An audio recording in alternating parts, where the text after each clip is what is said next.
Oke, saya buka dulu ya. Bismillahirrahmanirrahim. Assalamualaikum warahmatullahi wabarakatuh. Oke, seperti pertemuan yang sebelum-sebelumnya, yakni presentasi. Jadi hari ini kita melanjutkan presentasi yang akan dilakukan oleh Mbak Vita. Mbak Vita dengan topik Balai Pustaka dan juga Pujangga Baru. Gitu ya. Nah, untuk mempersingkat waktu, saya persilakan untuk Mbak Vita memulai presentasinya. Dan saya harap nanti lebih aktif. Gitu ya. Silakan Mbak Vita. Oke. Sambil duduk juga nggak apa-apa. Baik, Assalamualaikum warahmatullahi wabarakatuh. Yang pertama, terima kasih kepada dosen pengampu yaitu Bapak Ahmad Fatoni SSM Hukum. Sini saya akan menjelaskan tentang Angkatan Balai Pustaka dan Angkatan Pujangga Baru. Pembahasan selanjutnya ada yang pertama menjelaskan Angkatan Balai Pustaka, yang kedua ada karya Angkatan Balai Pustaka, yang ketiga ada menjelaskan Angkatan Pujangga Baru, yang keempat ada karya Pujangga Baru. Yang pertama ada Angkatan Balai Pustaka, yaitu angkatan ini didirikan pada tahun 1920. Balai Pustaka pertama kali menerbitkan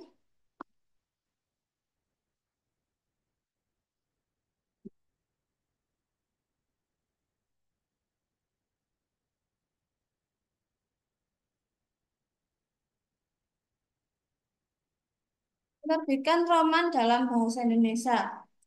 Karangan Ferrari Siregar berjudul Azab dan Sengsara Seorang Anak Gadis. Diterbitkan oleh penerbit Balai Pustaka, buku ini ditunjukkan sebagai awal kebangkitan angkatan yang dikenal dengan nama Angkatan Balai Pustaka. Karena itu Angkatan Balai Pustaka juga dinamai Angkatan 20-an. Prosa atau roman, novel, cerita pendek, dan drama, dan puisi mulai menggantikan kedudukan syair, pantun, gurindam, dan hikayat dalam khazanah sastra di Indonesia pada masa ini. Balai Pustaka didirikan pada masa itu untuk mencegah pengaruh buruk dan bacaan cabul dan liar yang dihasilkan oleh sastra Melayu rendah yang banyak menyoroti kehidupan penyaingan atau cabul dan dianggap memiliki misi politis atau disebut juga bisa liar. Balai Pustaka menerbitkan karya dalam tiga bahasa, yaitu bahasa Melayu Tinggi, bahasa Madura, bahasa Jawa, dan bahasa Sunda, dan dalam jumlah terbatas dalam bahasa Bali, bahasa Batak. Nur Sultan Iskandar dapat disebut sebagai Raja Angkatan Balai Pustaka oleh sebab banyak karya tulisnya pada masa tersebut.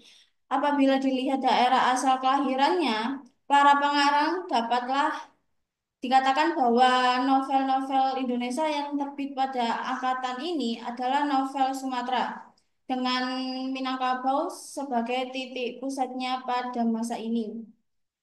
Novel Siti Nurbaya dan Salah Asuhan menjadi karya yang cukup penting. Keduanya penampilan kritik tajam terhadap adat istiadat dan tradisi kolot yang membelenggu.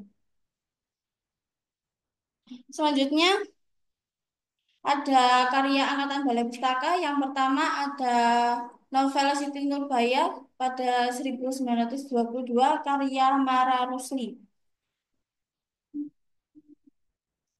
Novel ini sering dikenal juga dengan Kasih Tak Sampai, bercerita tentang seorang gadis bernama Siti Nurbaya yang hidup bersama ayahnya. Mereka dililit hutang dan harus membayar pada seorang saudagar bernama Datuk Maringgi.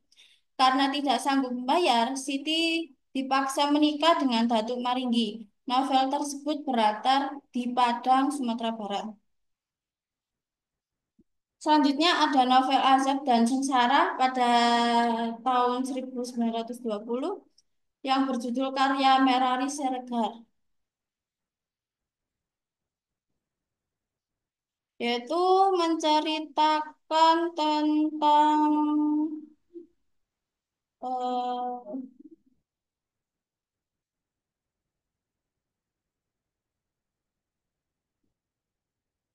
menceritakan tentang kisah cinta Mariamin dan Aminuddin. Cinta mereka terhalau. Kalau Aminuddin, keluarganya itu menolak pernikahannya dengan Mariamin karena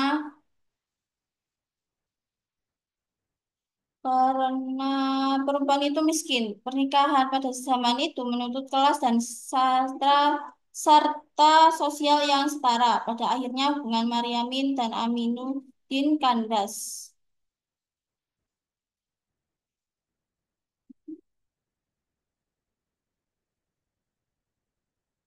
Selanjutnya ada novel Apa Dayaku Karena Aku Perempuan pada 1922 karya Nur Sultan Iskandar. Novel ini menceritakan seorang perempuan bernama Ani.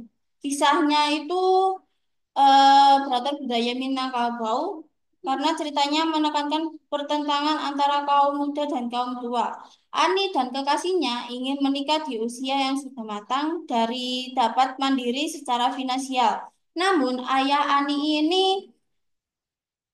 menentangnya karena mereka menganggap menikah di usia dewasa adalah adat penjajah.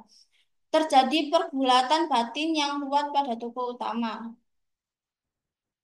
Selanjutnya ada Angkatan Pujangga Baru. Angkatan Pujangga Baru adalah angkat yang hadir untuk menggantikan Angkatan Balai Pustaka yang berjaya sebelumnya. Angkatan ini diberi nama Angkatan Pujangga Baru karena angkatan ini dipublikasi lewat majalah Pujangga Baru. Sebenarnya namanya Pujangga Baroy, yang itu bahasanya dari Belanda kalau nggak salah. Angkatan Jangka Baru ini terbentuk tahun 1933 dan dipimpin oleh Sultan Takdir Ali Zabana dan Armin Pani. Pujangga Baru muncul sebagai reaksi atas banyaknya sensor yang dilakukan oleh Balai Pustaka terhadap karya tulis sastrawan pada masa tersebut, terutama terhadap karya sastra yang disambut rasa nasionalisme dan kesadaran kebangsaan. Selanjutnya ada karya Angkatan Berjangga Baru. Nah, di sini saya mengambil salah satu karya yang terkenal dari Angkatan Berjangga Baru adalah Layar Terkembang. Karangan Hutan, Takdir Ali Zabana. Layar Terkembang merupakan kisah roman antara tiga muda-mudi, Yusuf, Maria, dan Tuti. Kisah ini menceritakan tentang tentang Tuti dan Maria yang bertemu dengan pemuda mahasiswa kedokteran bernama Yusuf. Singkat ceritanya, Yusuf jatuh cinta kepada Maria, adik Tuti yang orangnya ceria. Sedangkan Tuti ini orangnya lebih pendiam, serius, sukanya baca buku di dalam kamar. Tapi di kemudian hari, Maria sakit TBC. Dan akhirnya nggak ketolong deh. Sebelumnya meninggal di dia minta Yusuf dan Tuti buat nikah. Soalnya Maria nggak mau kakaknya ini hidupnya kesepian karena terobsesi dengan wanita mandiri dan lebih sibuk mendidik orang-orang di desa agar menjadi lebih pintar, tapi dia lupa kisah cintanya sendiri. Novel ini banyak banget nyeritain soal obsesi Tuti untuk menjadi wanita mandiri dan juga memajukan orang-orang di sekitarnya dengan pendidikan dan ilmu pengetahuan. Banyak yang bilang kalau pemikiran feminim di Indonesia melalui tulisan dimulai di novel ini. Jadi Yusuf itu adalah seorang mahasiswa kedokteran tingkat akhir yang menghargai wanita. Sedangkan Maria adalah seorang mahasiswa periang, senang akan pakaian bagus dan memandang kehidupan dengan penuh kebahagiaan. Sedangkan Tuti ini adalah guru dan juga seorang gadis pemikir yang berbicara seperlunya saja, aktif dalam perkumpulan dan memperjuangkan kemajuan wanita. Baik, terima kasih. Apakah ada pertanyaan?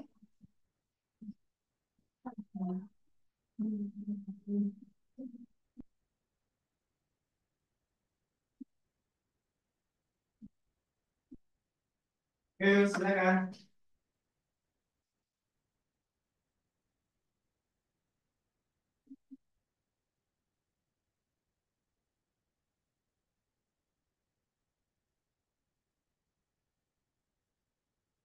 Ya, silakan. Ini pertanyaan Mbak Midela.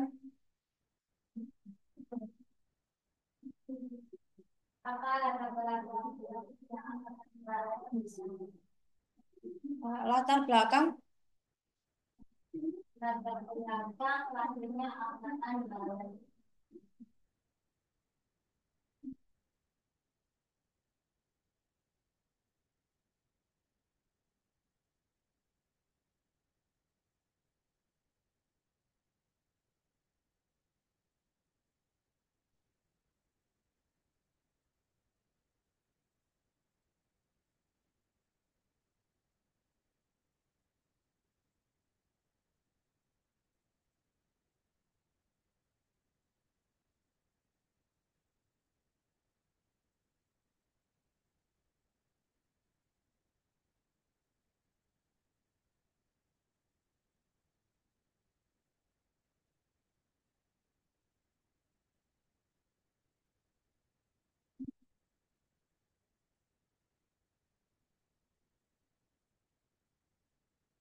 Baik, izin menjawab Mbak Midela. Latar belakang Angkatan Balai Pustaka itu ada pendirian Balai Pustaka atau Komis for Developers pada tahun 1908 dibentuklah Komisi Bacaan atau Komisi Bacaan Rakyat yang pada tahun 1970 berubah nama menjadi Balai Pustaka. Lembaga ini bergabung jawab atas penerbit buku-buku dalam bahasa Melayu, Jawa, Sunda, dan bahasa daerahnya. Apakah dimengerti? Apakah ada pertanyaan lagi? Bertanya kan ini ada dari angkatan Balai Pustaka. Apakah di tahun 2000-an ini nggak ada karya-karyanya? Nah, ada nggak karyanya angkatan Balai Pustaka di tahun 2000-an? Ya.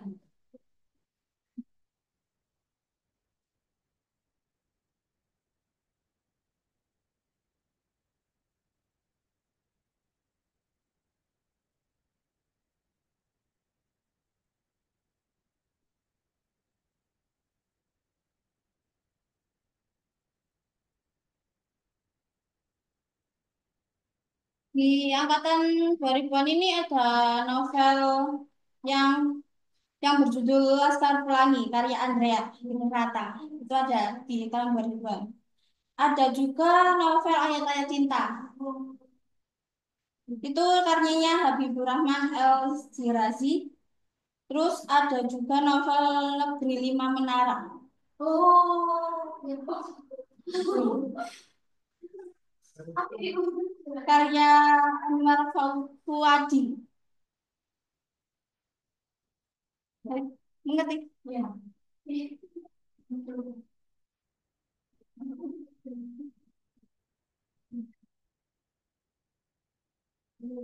Kita kan kita karya dalam bahasa yaitu bahasa Melayu tinggi pada Jawa dan bahasa Sunda. Bisa diberikan contoh bahasa Melayu tinggi.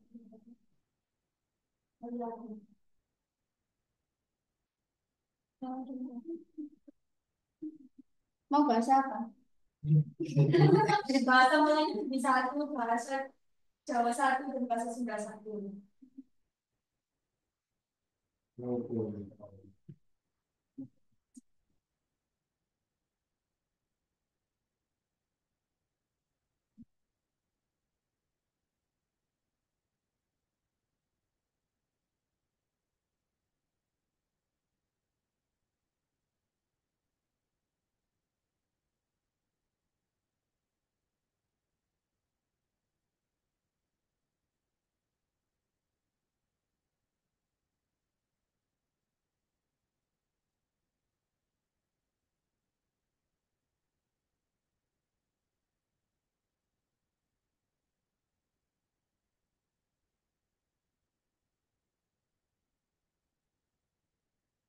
Baik, boleh jenggot, boleh menyebutkan dalam bahasa Jawa ya.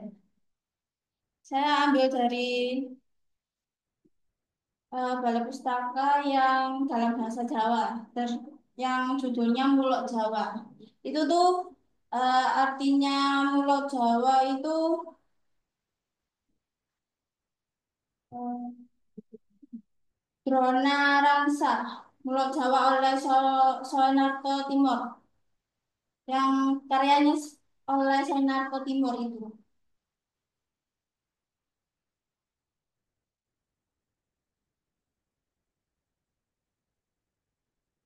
Itu tuh bukunya dalam bahasa Jawa. Bentar.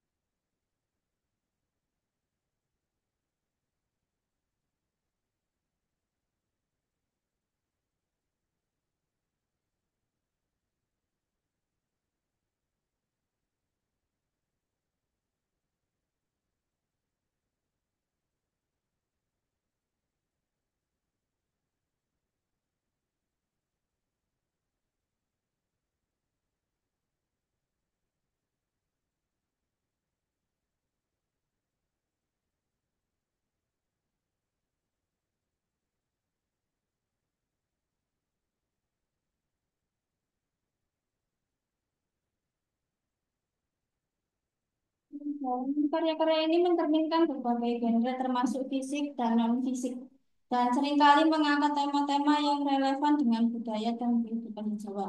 Balai Pustaka juga telah menerbitkan banyak-banyak buku dalam bahasa Jawa termasuk novel, sajak, dan buku-buku pelajaran. Selain karya sastra, Balai Pustaka juga menerbitkan buku-buku berkaitan dengan bahasa seperti buku teks bahasa Jawa untuk sekolah. Eh,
jadi Pulau Jawa itu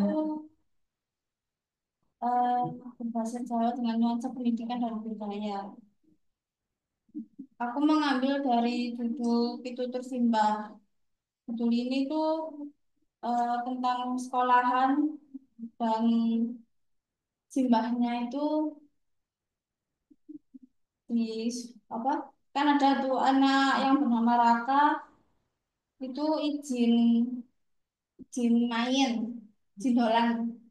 Itu tuh ngomong ke mbahnya Simbah, apa gunanya Simbah kula izin sore mungkin mangkat teng dolan kali lari-lari.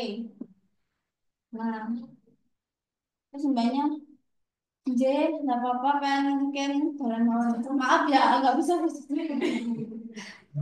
Bahasa halus, nggak bisa. Nah, terus sore,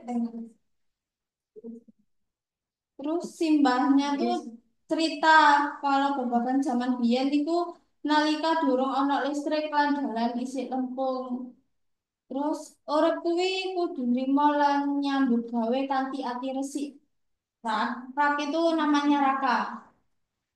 Terus Raka takon nang Simbah, Simbah, apa gunane urip resik atine? Terus Simbah mesem, yen atine resik pikiranmu bening. Kowe ora gampang nesu, ora gampang iri. Kowe bisa ndelok sapa wae dadi sedulur. Cerita saka Simbah mau ndadekake Raka mikir isuke Raka nulungi tangga Simbah sing lagi ngeterake kayu bakar senajan mung setitik.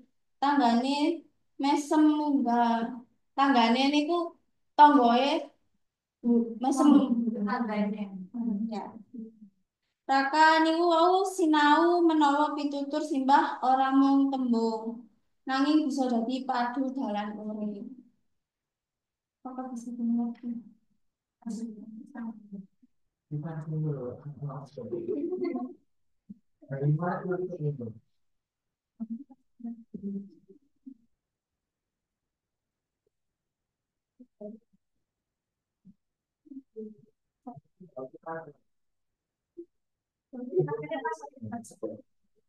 Silakan.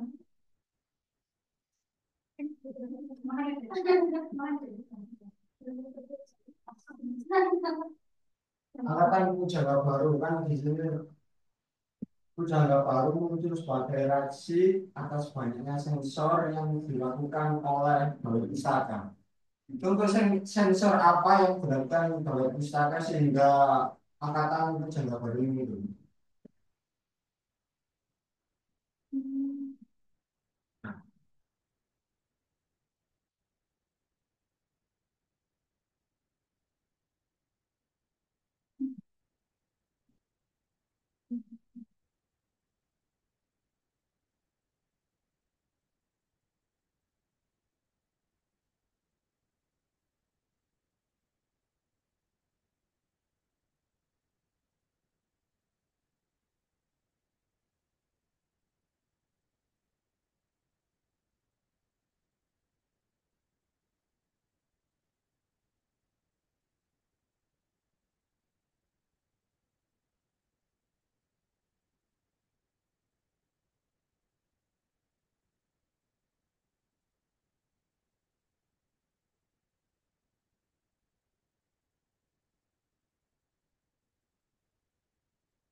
Izinmu jawab.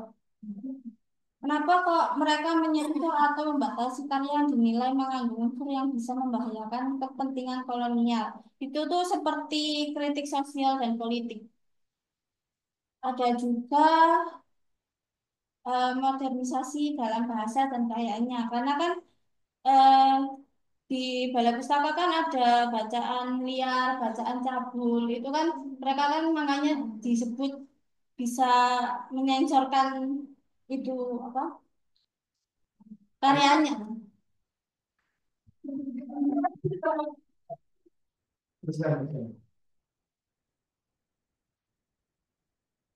Jadi, Pujangga Baru ini lebih berani menyuarakan keresahan terhadap pertimbangan sosial, penjajahan, isu nasionalisme. Hal itu tentu dianggap subversif oleh pemerintah kolonial. Terima kasih. Baik.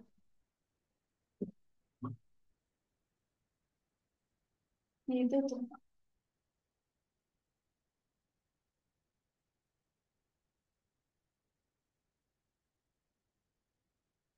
Baik, mohon maaf bila ada kata kata bicara atau salah bicara, salah kata. Terima kasih. Wassalamualaikum warahmatullahi wabarakatuh. Waalaikumsalam warahmatullahi wabarakatuh. Wah, kurang ketemu tangannya.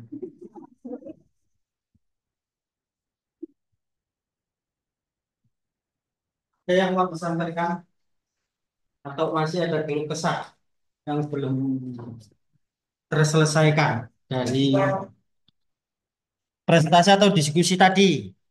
Silakan. Ada enggak?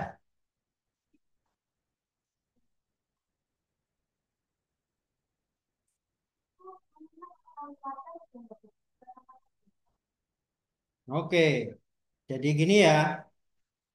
Di dalam sastra Indonesia itu kan ada lah seperti judul buku itu ya, periodisasi sejarah sastra Indonesia. Jadi periodisasi dari kata periode, isasi itu imbuhan asing, ya, sehingga lahirlah kata baru periodisasi, ya, isasi, oke, yang menunjukkan bahwa itu adalah periode-periode di dalam sastra Indonesia. Itu satu. Nah, berarti ada periode-periode, ada zaman-zaman, ya. Zaman sebelum ada periodisasi berarti sebelum ada bacaan liar. Ya, seperti itu. Indonesia belum ada, iya kan? Masih disebut Hindia Belanda. Indonesia belum ada. Indonesia baru ada tahun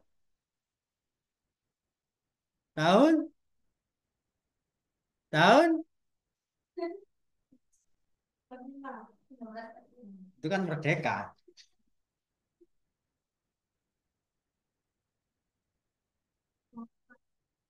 20-an. Tahun berapa? 1900, 800 itu era kerajaan Rusia di sini. 1920. Pernah bikin 1928.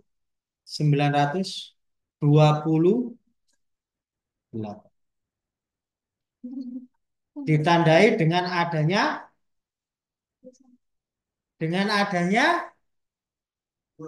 Sumpah.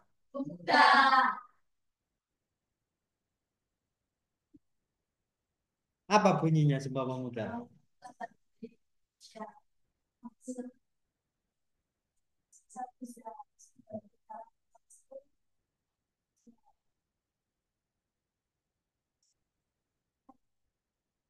Itulah ya, diproklamirkan dan adanya Indonesia itu sejak itu. Sebelumnya ada wacana melalui puisi, ya, puisinya Muhammad Yamin menyebut ada kata atau diksi Indonesia. Terus kalau kita ini ingin ingin nama kita ini apa? Gitu ya. Nah, akhirnya tahun 1928 itulah para pemuda, pemuda ya, bukan orang-orang tua, pemuda. Berarti ya usia kalian gini. Usia-usia kalian gini adalah usia-usia yang memang bisa membentuk suatu perubahan. Kenapa? Karena usia-usia saya ini banyak ngomong soal susu, ngomong popok, dan lain sebagainya. Tapi di usia kalian begini sudah nggak banyak beban, ya. Mau nongkrong ya nongkrong, ya. Mau jalan ya jalan, gitu kan? Ya. Mau tidur ya tidur, mau gak mandian 2 hari ya terserah, gitu kan? Iya kan? Tapi kalau sudah menikah, ya Kak Adus rong dino ya bojone ngamuk ya. Kalau laki-laki berarti istrinya ngamuk, kalau istri berarti suaminya ngamuk, dan lain sebagainya dan lain sebagainya. Ya, usia-usia yang memungkinkan untuk menciptakan sesuatu itu adalah muda-mudi. Oke, jadi kalian semasa menjadi mahasiswa gini, kalian harus melakukan sesuatu biar afdol masa mudanya. Kalau nggak melakukan sesuatu, ya nggak afdol. Nanti kamu lihat pencapaiannya apa? Setelah lulus kuliah, setelah itu tiba-tiba ada yang lamar, datang ke rumah, menikah. Kalian nggak ngapa-ngapain, nggak punya momentum yang, oh saya dulu loh, nak pernah gini, saya dulu loh, nak pernah gini. Nggak ada momentum itu. Minimal kan itu toh, untuk mengajari anaknya, mengajari untuk mendidik. Nah, kuliah itu ini adalah membuka proses berpikir, bukan untuk menjadi pintar. Saya nggak bisa memintarkan kalian, nggak bisa. Ya. Yang membuat pintar itu bukan saya. Oke? Jadi kayak gitu. Misal saya beri tugas, apakah semua itu mengerjakan tugas? Ada yang enggak. Ya kan? Contohnya gitu konkretnya. Kalau kita mau mengkonkretkan perkuliahan ini. Ya kan? Ada yang saya minta untuk membaca, dan juga ada yang nggak membaca. Ya kan gitu kan? Nah, itu loh. Jadi mudah-mudi waktunya melakukan sesuatu. Apa yang ingin kalian capai? Apa yang kelak nanti ingin kalian ceritakan? Nah, seperti pertanyaan tadi saya berusaha meluruskan. Diskusi itu menarik ya untuk membuka pola pikir. Mak saya tadi meluruskan yang keliru, gitu ya. Meluruskan keliru pertanyaannya Mawar dan yang bertanya pun juga nggak paham. Diberi penjelasan yang melenceng itu juga nggak paham.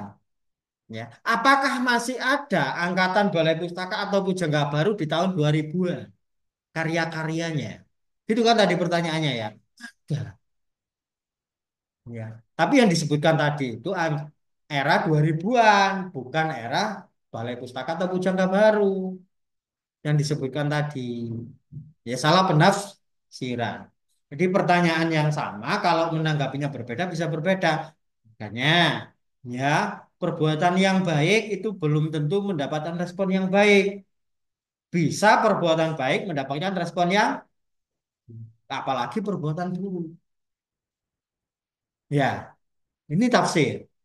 Nah, tafsir itu bisa bermacam-macam. Makanya soal benar dan salah jangan ikut-ikut.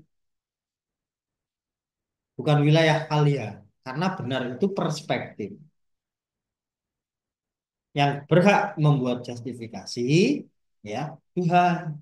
Kamu salah atau benar, ya jangan menghakimi ya. Wilayah benar dan salah itu wilayah Tuhan. Tapi ada kebenaran yang bisa kita tafsirkan berdasarkan kebenaran-kebenaran sosial, konsensus, kebenaran yang sudah disepakati. Dulu ketika kita kembali ke era sebelum adanya Indonesia atau sesudah adanya Indonesia, era-era kalau di sini kebudayaan itu berarti era-eranya kerajaan ya. Era-era kerajaan itu kalau kita menyebut yang dekat ini Islam misalnya, ada orang yang suka wayang di tanah Jawa, ya, Pak Wayang. Islam mau masuk ke wilayah Hindu-Buddha. Jawa ini Hindu-Buddha saat itu. Ya. Seluruh Jawa. Jawa ini berarti dari Jawa Timur sampai Jawa Barat. Ya. Itu suka wayang. Terus bagaimana cara masuknya Islam? Ya masuk melalui wayang. Ada Wali Songo. Ada Sunan Kalijogo dengan wayangnya. Ada Sunan Bonang yang dengan alat musik bonangnya. Masuk. Itu konsensus. Kebenaran masyarakat saat itu tentang budaya wayang dan juga budaya apa namanya tadi gong atau alat musik tradisional gamelan ya mereka masuknya ke konsensus atau kebaikan berdasarkan kesepakatan sosial baru setelah itu mereka menyampaikan ajaran Islam melalui lakon-lakon bahwa ya, akhirnya masuk ke kebenaran melalui syariat. Nah ini begini modelnya. Jadi kebenaran itu ada dua wilayah, kebenaran melalui versus agama. Jadi kepercayaan masing-masing berarti ada Tuhan, ya. Ya. Dan ada kebenaran versi sosial atau konsensus atau kesepakatan bersama, ya kan? Jadi kayak gitu. Nah, kembali lagi ke topik bahwa sastra kita itu ada sejak sebelum Indonesia. Ya, kemudian masuk ada era Pujangga Baru, ada era Balai Pustaka. Seperti itu. Apakah itu masih ada saat ini? Ada. Nah, dari situ nanti biar tahu, ya, biar rasa. Maka saya beri tugas kelompokan. Datang ke toko buku atau datang kemanapun menemukan karya era minggu depan itu apa materinya? Siapa? Mawar. Topiknya sama. Oke, berarti masih sama. Terjun ke lapangan mencari karya-karya itu. Menyebutkan kemudian nanti foto selfie. Wes, gak gitu saya nggak nyuruh beli buku nggak. Datang ya mencari sampai ketemu ini loh era karya era Balai Pustaka yang kalian temukan di tahun 2025. Nanti dicatetin, kemudian ada yang dibuat selfie. Wes, itu aja tugasnya. Ya, biar merasakan, biar tahu oh ini toh. Ya. Selanjutnya terserah Anda mau membaca, mau membeli, mau apa terserah. Yang penting saya sudah mengantarkan ya. Pilihannya kalian mau masuk, kalian mau melakukan apapun itu ada di tangan kalian. Yang penting saya mengantarkan menuju ke sana dengan tugas itu. Akhirnya tahu kan, oh ini loh karyanya Mara Rusli. Oh ini akhirnya pegang, ya merasakan, oh ini loh buku sastrawan era itu yang bisa dicekam, bisa dibunuh gara-gara hanya sebuah tulisan. Biar bisa merasakan, nyentuh, foto, selfie, biar punya ingatan tentang itu. Selanjutnya nanti mau membaca, ya terserah. Mau membeli, ya terserah. Kalau saya dulu itu, ya membeli. Kapan bacanya nggak tahu, yang penting punya dulu. Itu kalau saya dulu. Ya. Akhirnya nanti punya waktu luang saat itu membaca karya tulisannya sastrawan itu sulit-sulit. Bahasanya tinggi-tinggi. Nah, nggak bisa ditutup lagi. Nyari gampang-gampang lagi. Populer-populer. Mulai terbiasa membaca ini juga. Oh, gini toh maksudnya dulu. Jadi di situ ada proses adaptasi berpikir, membaca. Karena sastra adalah wilayah kesadaran. Dan saya baru menyadari kalau sastra itu wilayah kesadaran baru-baru ini saja. Kalau dulu ya sastra ya sastra. Sastra itu karya seni. Saya menekuni sastra berarti nanti saya menjadi seniman, saya menjadi penyair, saya menjadi cerpenis. Itu aja. Tidak lebih dari itu. Tapi ini yang saya dapatkan ketika saya mengerjakan disertasi, disertasi saya belum selesai. Itu saya mendapatkan bahwa sastra itu adalah wilayah kesadaran. Kesadaran saya dibangun dengan sastra. Apa? Karena di sastra saya melihat, oh ada ini, ada peristiwa ini. Oh ternyata di realita ada begini. Oh melalui sastra seorang penyair bisa menata politik yang huru hara, yang carut marut, ditata melalui puisi, melalui tulisannya. Oh ternyata ada ya ini. Kok bisa ya seperti ini? Nah, itu akhirnya saya temukan di dalam studi saya penulisan disertasi saya karena saya menganalisis karya, menganalisis pengarangnya, dan juga menganalisis sosialnya. Jadi gitu. Saya dapat, oh ternyata sastra itu wilayahnya kayak gini ya. Berarti karya sastra itu wilayah kesadaran. Orang yang membaca karya sastra hanya untuk berhibur, ya berarti nanti dapat hiburan. Berarti, oh dapat hiburan karena karya sastra salah satu manfaatnya adalah menghibur. Membaca ini akhirnya tahu.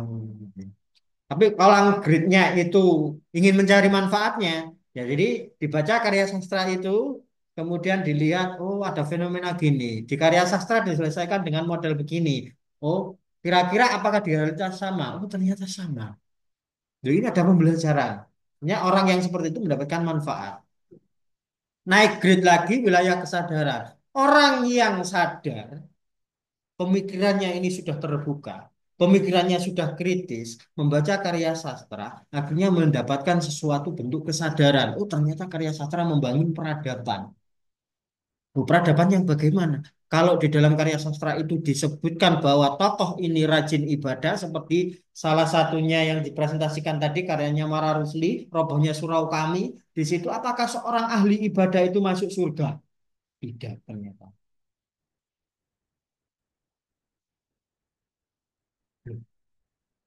Bukan kan orang yang taat beribadah itu nanti masuk surga. Tapi ini kok malah masuk neraka dalam karya sastra itu. Ya. Orang yang levelnya tidak membuka kesadaran itu akan menemukan polemik di sana. Oh, ternyata wilayah surga dan neraka itu bukan wilayahnya manusia. Nah, itu tadi diciptakan di dikte, ya. Saya ahli ibadah, saya ahli menolong, saya ahli dan lain sebagainya, pasti saya nanti masuk surga. Itu manusianya, mendikte.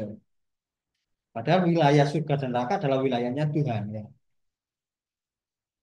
Kamu nggak pernah ibadah, kamu nggak pernah membantu orang, tapi ketika mau meninggal ternyata kamu nolong kucing kelaparan. Tiba-tiba Tuhan langsung iba, kamu nanti masuk surga. Apa hak kita sebagai manusia? Nah, itu diceritakan dalam robohnya surau kami. Nah, ini loh wilayah kesadaran. Oh, gitu dong. Berarti surga dan neraka itu bukan wilayahnya manusia. Ini wilayahnya Tuhan. Itu diceritakan di situ. Nah, ada lagi kisah-kisah seperti itu juga. Adanya Kunto Wijoyo yang judulnya Pasar. Ada novel di situ. Ya, disebutkan. Ya, orang ahli ibadah mencomot orang yang dagang di pasar. Karena waktunya sholat Jumat, dia kebetulan Islam dicerita itu tadi. Ya, orang Islam. Ya, waktunya sholat Jumat nggak berangkat sholat Jumat. Tetapi malah rame tokonya nggak ditutup.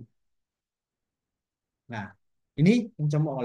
Ada problematik-problematik seperti itu di dalam sastra dan ternyata ketika orang yang sering menilai, menjustifikasi tadi diberi posisi sampai akhirnya orang yang salah satu tokoh nanti dia mau menjadi imam masjid sholat Jumat, jadi khotib yang mengimami sholat Jumat.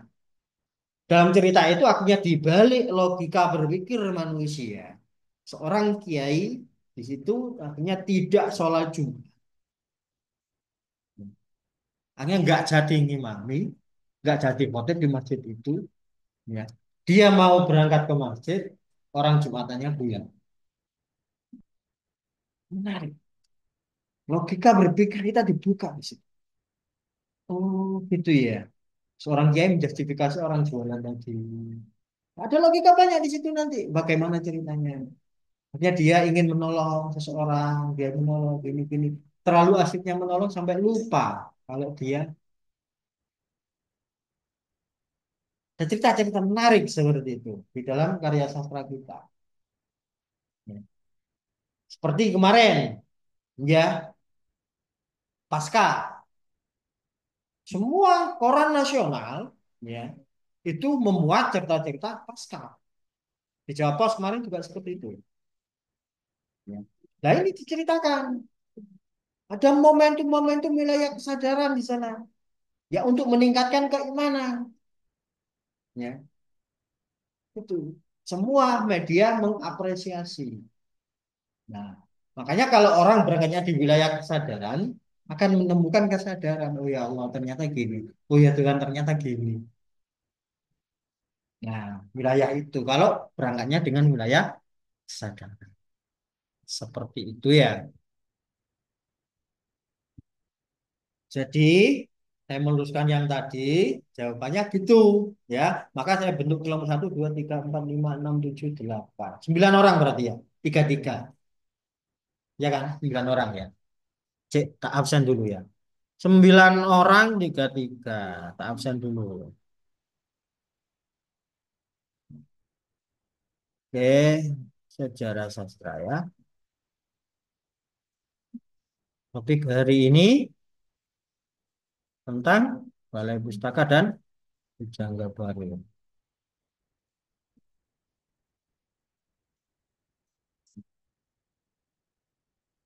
Yang nggak masuk, siapa? Sarul.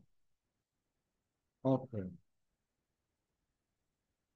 Jadi, kelompoknya bagi sendiri ya, sudah gede ya, nggak perlu saya bagikan. Itu untuk itu.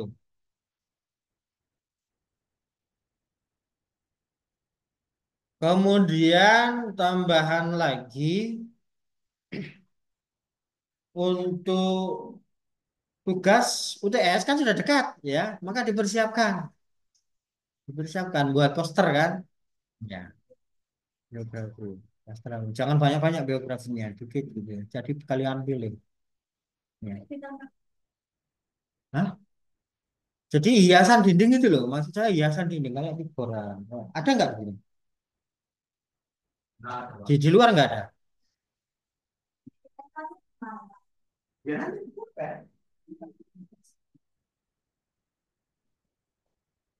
Tapi izin biar nggak betul.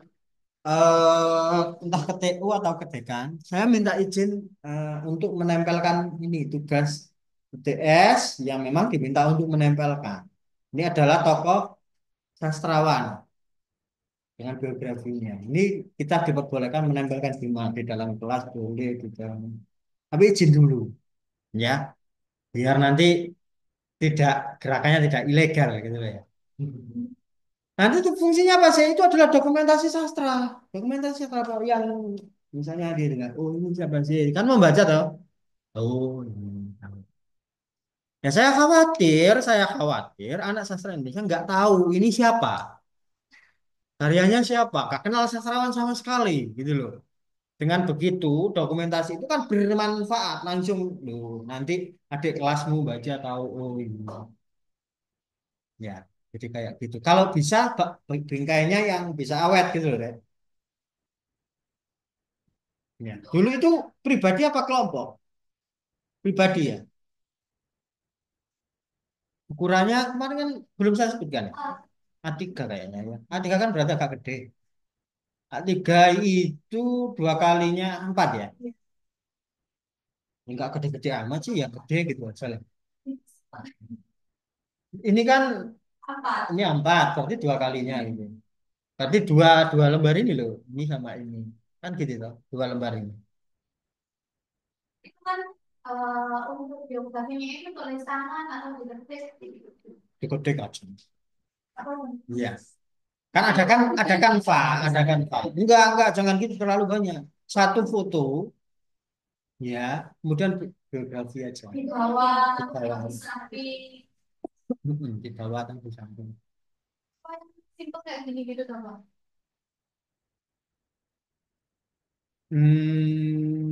Lebih enak mungkin, tapi kayaknya bosan deh kayaknya nanti. Ya, kalau gitu. Fotonya aja. Ya, kira-kira ya kita diskusikan aja kira-kira. Oh, kalian lebih seneng nggak baca kayaknya enggak sih kayak gitu. Fotonya saja paling besar. Nah iya fotonya besar. Terus nanti biografinya itu satu. Nah, boleh kayak gitu. Tapi itu kayaknya juga kepanjangan, kayaknya juga kepanjangan. Iya, menyesuaikan. Kayak gitu loh. Iya. Nah, kalau bisa, ya kalau bisa nanti berbagi, tiap periode ada. Ya, mulai dari Balai Pustaka, Pujangga Baru, ya, periode 45, 60, 70 lah. Ada. Nah, bisa gitu. Jadi ada biografi sedikit singkat. Nggak mahal kok, ya kan? 4.500 mungkin cetaknya. Satu anak Nggak tahu kalau di Mojokerto ya. Hah? dari organisasi dan Pak. Iya. Satu anak bis. Panjangannya lupa atau dibagi jadi yang saya angkatan ini, yang lainnya angkatan ini. Boleh, silakan dibagi. Yang penting nanti ada sastrawan gitu lah ya. Biar nanti akan sedikit lebih murah. Cetaknya jadi satu aja. Biar bisa dapat misalnya ada diskon kalau nyetak banyak gitu loh ya. Nyetaknya ke digital printing. Ya, digital printing. Jadi dikumpulin jadi satu, di desain dulu, ya di Canva gitu ya. Kemudian ada teksnya. Setelah itu nanti dikirim ke digital printing. Satu lembar kayaknya 4,5 sampai 8 ribu lah. Nggak sampai 8.000 nih, Pak. Nggak sampai ya, nggak sampai. Jadi kan kayak baru setelah itu membuat frame-nya. Jadi kayak gitu nanti tinggal buat frame-nya. Jadi mungkin satu anak kan nggak sampai, kalau kemarin katanya ingin kreativitas gitu ya, mau udah terserah modelnya kayak gimana. Yang penting terlihat bisa awet. Kalau bisa awet kan minimal 2 atau 3 tahun ke depan lah ya. Dilaminating, mungkin dilaminating. Masa sih? Iya. Iya. Dilaminating kan dia kan kaku tuh Pak. Terus awet kan. Nanti tinggal dikasih frame-nya aja. Kasih frame ya, kalau nempel gitu kan nggak menarik nanti. Iya. Orang nggak tertarik untuk mendekat. Ya. Kalau ada frame-nya itu pasti ini kan sedikit lebih menarik. Nah. Kayak gitu. Untuk frame bisa kalian sepakati nanti buat dari apa atau beli frame yang sudah jadi juga boleh. Membuat kerajinan sendiri di frame sendiri juga boleh. Terserah. Ya. Saya yakin kreativitas itu lebih keren kok kalian ya. Kalau mau pasrah bongkar ya beli frame gitu selesai. Di frame di online kemarin saya cek waktu pertemuan keberapa itu. Ternyata juga gak mahal kan? Nggak sampai 20.000. Nah, berarti kalau sama kita mungkin ya nanti 20.000 sampai 25 kan per anak. Banyak kemanfaatannya itu loh, ke belakangnya itu ya setidaknya membuat sedekah jariah untuk adik-adiknya dan orang-orang yang mungkin nggak tahu tokoh sastrawan. Oke, seperti itu ya. Ada lagi yang mau disampaikan? Belum ada. Karena UTS kan sudah 2 minggu lagi karena harus bersiap mulai dari sekarang. Dan minggu depan itu nanti menunjukkan tugas kelompokannya itu.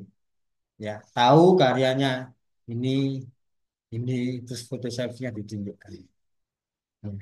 Biar punya pengalaman, gitu loh ya. Karena Pak itu sastra benar-benar saya mendapatkan sesuatu, oh ternyata sastra bisa begini. Sastra bisa begini. Nah, saya berusaha untuk membekukan aktivitas kepenulisan saya itu kan sejak saya menikah. Ternyata seorang seniman yang paling besar dalam jiwa saya kan bukan akademisi, tapi seniman yang besar di dalam jiwa saya ini. Nah, ternyata itu butuh pelampiasan, butuh ekspresi, ya. Akhirnya saya memilih hal-hal yang lain. Biar saya tetap bisa di rumah, saya ngapain kira-kira? Karena aktivitas kesenian saya pasti hunting, pasti membuat saya meninggalkan rumah. Dan saya nggak mau meninggalkan rumah. Saya ingin menemani anak-anak saya tumbuh berkembang, gitu loh. Akhirnya ternyata saya masuk ke wilayah otomotif, ya, ngoprek otomotif dan lain sebagainya. Ininya biar tetap ada di rumah. Dan ternyata aktivitas saya itu ketika flashback kembali, oh ternyata dulu kecil saya punya cita-cita di dunia otomotif. Oh ternyata Tuhan mengabulkan saat ini. Jadi ada keunikan-keunikan gitu loh ketika kita pikirkan aktivitas-aktivitas kita gitu. Ya, seperti itu. Jadi kalau kalian ingin menciptakan sesuatu lah, ciptakan sesuatu mulai dari sekarang. Ya, oke, itu dulu untuk pertemuan hari ini.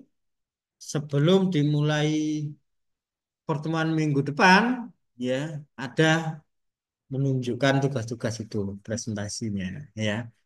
Jadi nanti yang mempresentasi dijadikan satu, nanti yang menampilkan slideshow itu di laptop khusus, yang presentasi apa? Berarti Mawar ya. Nanti file itu dikumpulkan ke Mawar, Mawar menunjukkan, ambil yang lain itu menceritakan. Sekilas-sekilas gitu aja, ya. Biar punya experience, biar punya pengalaman, ya. Oke, itu dulu untuk hari ini. Kurang lebihnya saya mohon maaf. Saya akhiri wassalamualaikum warahmatullahi wabarakatuh. Waalaikumsalam.